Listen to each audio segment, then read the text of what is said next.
Hi, this video is about Section 8 AP Forest Act 1967. Section 8 Inquiry by Forest Settlement Officer.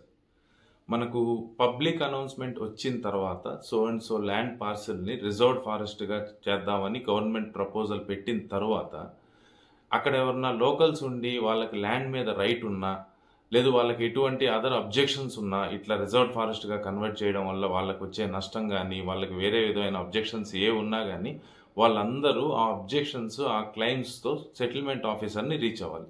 Settlement officer వాళ్ళని విన్న తర్వాత he must reduce them into writing. అవన్నీ note చేసి పెట్టుకోవాలి.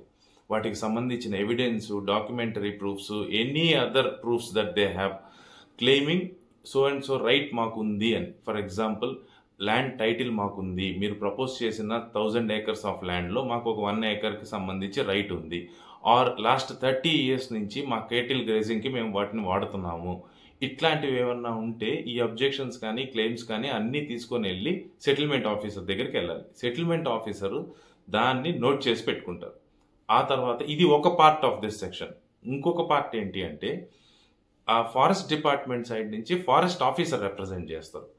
ఆయన కూడా ఈ పర్టికులర్ ల్యాండ్ పార్సిల్లో ఉన్న ల్యాండ్ని ఎందుకు రిజర్వ్డ్ ఫారెస్ట్గా మార్చాలి, లేదు సో అండ్ సో పర్సన్ చేసిన క్లెయిమ్ ప్రకారం టైటిల్ అతనికి చెందదు, ఇది ఫారెస్ట్ ల్యాండ్, ఇది గవర్నమెంట్ ల్యాండ్, ఇటువంటి అబ్జెక్షన్స్ కానీ ఇటువంటి క్లెయిమ్స్ కానీ ఫారెస్ట్ డిపార్ట్మెంట్ సైడ్ నుంచి ఫారెస్ట్ ఆఫీసర్ రైజ్ చేస్తారు.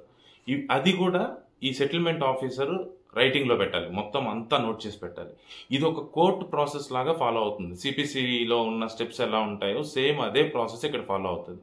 సో బోత్ సైడ్స్కి ఈక్వల్ ఆపర్చునిటీ ఇచ్చినట్టు. వన్స్ అవి రెండు విన్న తర్వాత settlement officer based on evidences, proofs వాటిని బట్టి ఆయన డిసైడ్ చేస్తారనమాట. సో అండ్ సో ఎక్స్ అనే పర్సన్కి ఈ రైట్ ఉందా లేదా అనేది అతను డిసైడ్ చేస్తారు.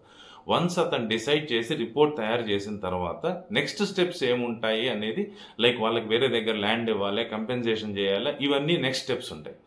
సో సెటిల్మెంట్ ఆఫీసర్ జాబ్ ఏంటి అంటే బోత్ సైడ్స్ నుంచి వచ్చిన కంటెన్షన్స్ మొత్తం వింటారు. వాళ్ళ సైడ్ నుంచి వచ్చిన అబ్జెక్షన్స్ కానీ క్లెయిమ్స్ కానీ, లేదు ఆ అబ్జెక్షన్స్ కరెక్ట్ కాదు, ఆర్ ఇది ఎందుకు రిజర్వ్డ్ ఫారెస్ట్గా డిక్లేర్ చేయాలి అని ఫారెస్ట్ సైడ్ నుంచి వచ్చినట్టువి కానీ, ఇవి రెండు విని settlement officer just like he will act like A judge in a civil court. మొత్తం రెండు సైడ్స్ నుంచి విని ఇది ఒక ఫెయిర్ జస్టిస్ ప్రిన్సిపల్ అనమాట.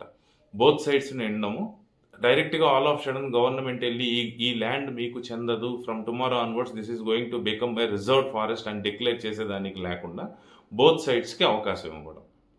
అండ్ ఇచ్చిన తర్వాత నెక్స్ట్ వాళ్ళ కంపెన్సేషన్ ఎట్లుంటుంది ఇవన్నీ మనము రాబోయే సెక్షన్స్లో తెలుసుకుంటాం. That's all about this section. Thank you.